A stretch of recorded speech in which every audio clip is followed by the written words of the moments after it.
Hello students, आज का जो हमारा टॉपिक है वो है मैट्रिक्स यानी कि आव्यूह। ठीक है। एक्चुअल में मैट्रिक्स जो होता है संख्याओं या वस्तुओं को आयताकार क्रम में यानी कि एक आयत के रूप में व्यवस्थित करने का एक मेथड होता है। जैसे आपने टेबल्स देखी होंगी, है ना। मान लीजिए, है ना, आपकी क्लास में दो स्टूडेंट्स हैं और एक के पास में कुछ पेन है, लाइक पेन है और बुक है यानी कि किताब है। ठीक है। मान लीजिए किसी एक पर्सन है, मान लो उसका नाम ए है और दूसरा पर्सन है उसका नाम है बी। ए के पास में मान लीजिए 4 तो पेन है और बी के पास में जो है वो 5 पेन है। इसी तरह ए के पास में 3 किताबें हैं और बी के पास में जो है 7 किताबें हैं। तो अब अगर आप ध्यान से देखो तो ये एक टेबल बन गई, है ना।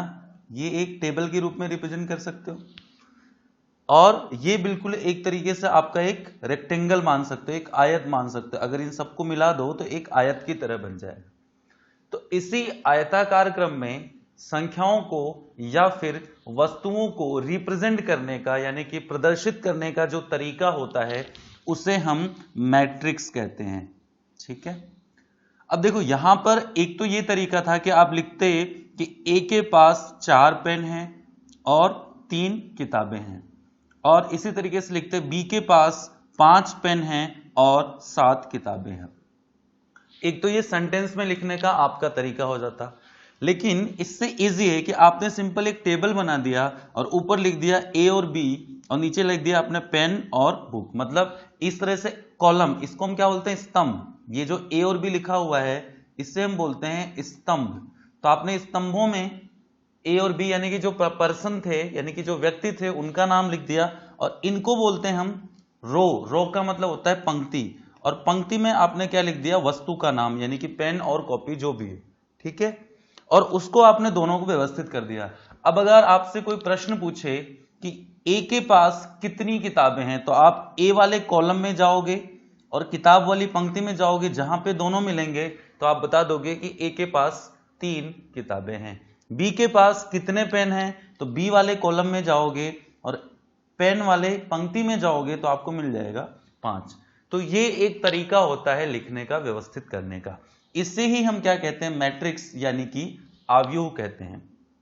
तो आव्यूह क्या होता है, संख्याओं या वस्तुओं को आयताकार क्रम में व्यवस्थित करने का जो प्रक्रिया होती है उसे ही हम आव्यूह कहते हैं। चलिए समझते हैं इसकी परिभाषा को। ठीक है।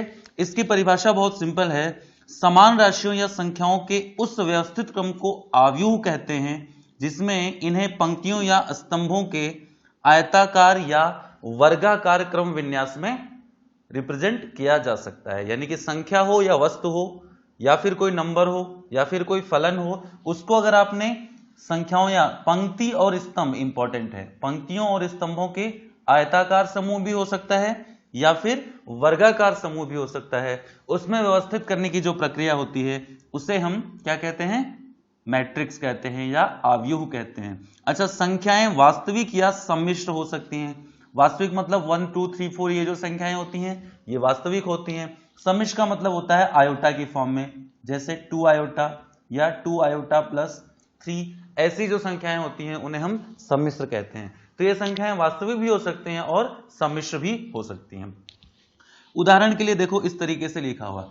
अच्छा, जब मैट्रिक्स को लिखते हैं तो इसको ब्रैकेट के अंदर लिखते हैं, कोष्ठक के अंदर लिखते हैं। तो या तो ये वाला छोटा कोष्ठक यूज करते हैं या फिर हम स्क्वायर ब्रैकेट यानी कि बड़ा कोष्ठक यूज करते हैं, या फिर ये 2 लाइनें जो हैं दोनों तरफ 2 लाइनें खींच के भी रिप्रेजेंट कर सकते हैं।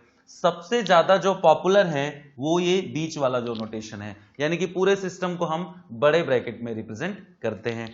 और इसमें जो ये वर्टिकल लाइन है इससे हम कहते हैं स्तंभ, और ये जो हॉरिजॉन्टल लाइन है इसे हम कहते हैं पंक्ति। तो पंक्ति और स्तंभ के रूप में हम इसको रिप्रेजेंट करते हैं। ठीक है। और एक इंपॉर्टेंट चीज और है, ये जो इसके अंदर लिखे हुए हैं, जैसे मान लीजिए ए बराबर मैंने लिख दिया 1 2 3 और 4, तो ये ए जो है ये आव्यूह का नाम है। ये ए जो है आव्यूह का नाम है यानी कि मैट्रिक्स का नाम है। और ये जो अंदर लिखे हुए हैं 1 2 3 या 4, ये उस आव्यूह के अवयव कहलाते हैं, ये उस आव्यूह के अवयव कहलाते हैं। समझ में आ गई बात?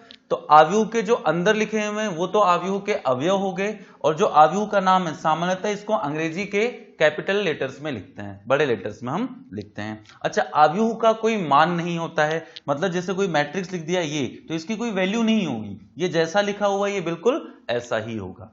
क्लियर है? तो आव्यूह क्या होता है? सिंपल संख्याओं या वस्तुओं को पंक्ति और स्तंभों में वर्गाकार या आयताकार रूप में रिप्रेजेंट करने का जो मेथड होता है उसे ही हम आव्यूह कहते हैं। चलिए अब बात करते हैं आव्यूह के क्रम की, यानी कि ऑर्डर क्या होता है, किसी भी मैट्रिक्स का ऑर्डर क्या होता है, क्रम क्या होता है। तो देखो भाई, ये एक जनरल आव्यूह लिखा हुआ है, सामान्यतः हम आव्यूह को इसी तरीके से प्रदर्शित करते हैं।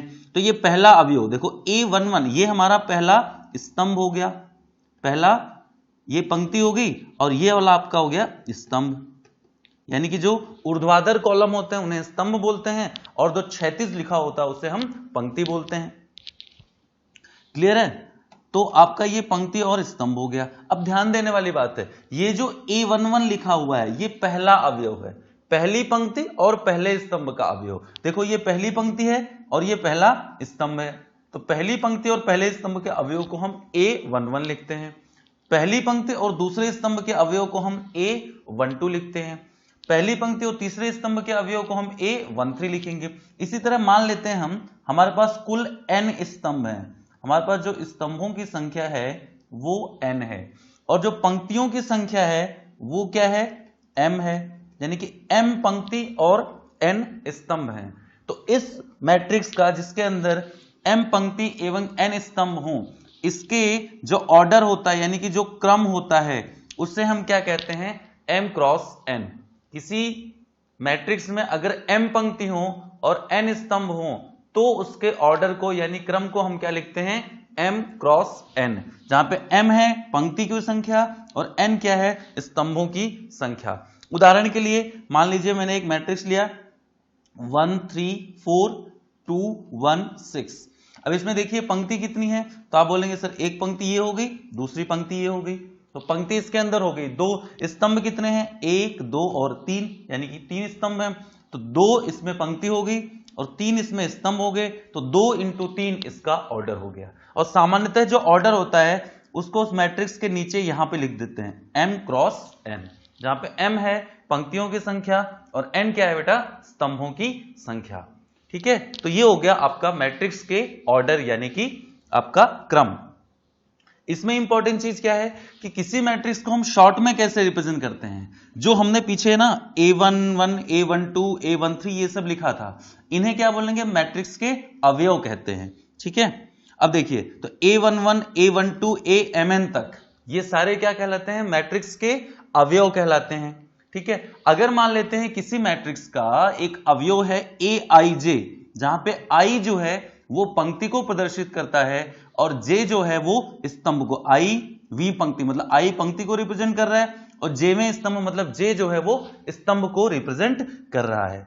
ठीक है, तो उससे शॉर्ट में हम कैसे लिखते हैं? इस तरीके से A बराबर AIJ M क्रॉस N, जहां पे I आपको रिप्रेजेंट कर रहा है पंक्ति को और J रिप्रेजेंट कर रहा है स्तंभ को, और M क्रॉस N आपको उसका रिप्रेजेंट कर रहा है ऑर्डर।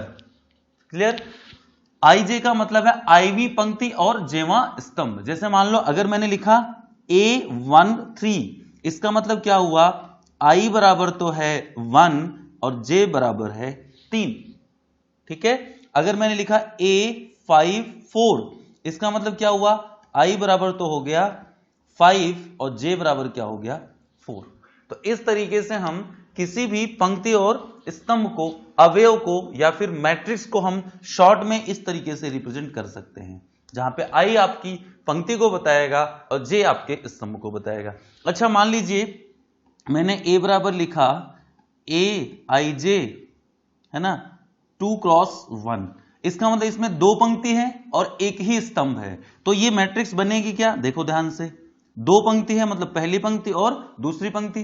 पहला अवयव क्या होता है भाई? A11 और दूसरा अवयव क्या होगा? A21। चूंकि 2 × 1 इसमें 2 ही अवयव होंगे। अच्छा, अवयवों की संख्या क्या होती है? जैसे m और n, m इंटू n क्या होता है? m इंटू n तो मैट्रिक्स का ऑर्डर हुआ, तो अवयवों की संख्या क्या होगी? अवयवों की संख्या सिंपली m और n को मल्टीप्लाई कर दो, यानी कि mn होती है। जैसे मान लीजिए किसी मैट्रिक्स का जो ऑर्डर है ना, ऑर्डर अगर आपके पास है 3 क्रॉस 2, तो उसमें अवयवों की संख्या क्या होगी? 3 दूनी 6 होगी। किसी मैट्रिक्स का ऑर्डर अगर 4 क्रॉस 3, तो उसमें अवयवों की संख्या होगी 4 तियां 12 होगी। क्लियर? तो इसमें देखिए ऑर्डर क्या था? 2 इंटू 1, इसका मतलब इसके अंदर अवयवों की संख्या क्या होती? 2 क्रॉस 1 यानी कि 2 होगी। और मैट्रिक्स क्या बनेगी? 1 1 यानी कि पहली पंक्ति और पहला स्तंभ, और 2 1 यानी कि दूसरी पंक्ति और पहला स्तंभ। तो इस तरीके से हम किसी मैट्रिक्स को रिप्रेजेंट करते हैं। क्लियर है? आगे हम डिस्कस करेंगे अवयव के प्रकार के बारे में, यानी कि मैट्रिक्स के टाइप के बारे में हम आगे डिस्कस करेंगे। मान लीजिए एक और एग्जांपल ले लेते हैं, जैसे a इज इक्वल टू मैंने aij है ना, और 2 क्रॉस 3 ले लिया। तो 2 क्रॉस 3 का मतलब क्या हुआ? 2 पंक्ति है और 3 क्या है? स्तंभ है। तो देखिए क्या बनेगा? 2 पंक्ति है, ठीक है, और 3 स्तंभ है। तो पहला अवयव क्या बनेगा? a11, दूसरा a12 और 13। क्यों? क्योंकि स्तंभों की संख्या कितनी है? 3। तो 1 2 और 3। पंक्ति कितनी है बेटा? 2 है, तो क्या हो जाएगा? 2 1, यहां पे बन जाएगा 2 2 और 2 3, और ये बन गया 2 क्रॉस 3। यानी कि कितने अवयव? 2 क्रॉस 3 मतलब 2 तिया 6 अवयव। तो देखिए 1 2 3 4 5 और 6। तो इस तरीके से आपके 6 अवयव हो जाएंगे। क्लियर है? तो ये बहुत सिंपल से हमने मैट्रिक्स और या अवयव की डेफिनेशन यानी कि परिभाषा के बारे में जाना। आगे हम नेक्स्ट लेक्चर में मैट्रिक्स के प्रकार के बारे में डिस्कस करेंगे। ओके जी, थैंक यू सो मच।